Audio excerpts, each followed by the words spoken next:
The Mexican-American War were the start of the Texas War for Independence, the date which independence was declared on March 2nd, 1836. The fall of the Alamo on March 6th, and the end of the war not long after, which can be largely dated to the victory of Sam Houston over the Mexican army on March The United 21st States of the same recognized the year. independence of Texas on March 3rd, 1837, but did not immediately annex Texas as a state.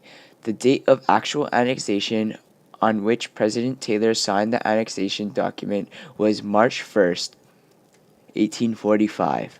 From that date, war with Mexico became nearly inevitable. The idea of manifest destiny played a huge role in the 1944 election. The Democratic candidate, James Polk, favored expansion. He wanted to add California, New Mexico, Texas, and Oregon to the United States. Oregon was a big issue during the campaign. During the time, the United States shared the occupation of Oregon with Great Britain.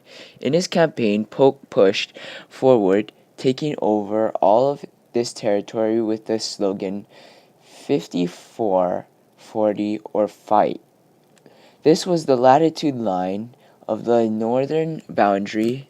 Instead of fighting for territory, he settled for half. Now that the United States had rights to this territory, news started to spread of what this area had to offer.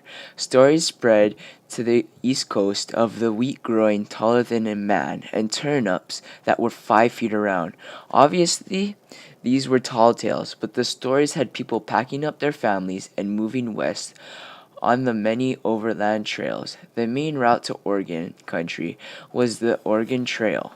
Even with the wagon trains, families still faced many hardships, such as crossing rivers, the high temperatures on plains, snow in the mountains, and illnesses such as smallpox and cholera. They would often wipe out whole wagon trains. Another hardship they faced was Indian attacks. Despite the many hardships, more than 50,000 people completed the journey and settled in the new Oregon Territory. By the 1840s, there were more Americans living in the territory than British. Americans now began to look towards the future of owning Oregon alone, without British, and making it the next state in 1845, an unsigned article in a popular American journal, a long-standing publication, the Democratic Review, issued an unmistakable call for American expansionism, focusing mainly on bringing the Republic of Texas into the Union. It declared that expansion represented the fulfillment of our manifest destiny to overspread the continent, allotted by Providence for the free development of our yearly multiplying millions. Thus, a powerful American slogan was born. Manifest Destiny became first and foremost a call and justification for an American form of imperialism, and summarized the goals of the American-Mexican War. It claimed that America had a manifest destiny from God to occupy the Northern American continent, south of Canada. Manifest destiny was also clearly a racial slogan of white supremacy that said there were not to be any Native Americans or non-white claims to any permanent possession of land on the Northern American continent. Manifest Destiny was also a key slogan in the United States imperial ventures in the 1890s and early years of the 20th century that led to the U.S. possession of Hawaii and the Philippine Islands. But Manifest Destiny was not simply a cover-up for American imperialism and a justification for America's territorial ambitions. It was also firmly anchored in a long-standing and deep sense of a special and unique American destiny, the belief that, in the words of historian Conrad Cherry, America is a nation called to a special destiny by God. To some, the Manifest Destiny doctrine was based on the idea that America had a divine providence. It had a future that was destined by God to expand its borders with no limits to area or country.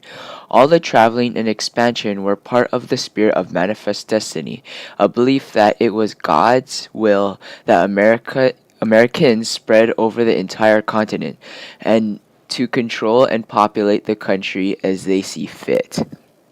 A religious component, often unstated, was also normally included with the idea of manifest destiny. Ever since the early colonial times, people had assumed that it was their mission to spread the mission of Christianity to this unknown continent. The first Puritans settled in New England and had a sense that they were destined by God to establish a religiously, morally, and politically pure nation. Finally, the idea that the United States holds the last best hope, that the belief that an all powerful, not fully believable God watches over the affairs of mankind, and that this God held the whole nation. Unlike the idea that America is a nation called to a special destiny by God. God was the key to the Northern victory, even though it's clear they had come to believe the Almighty was the ultimate person of the manifest.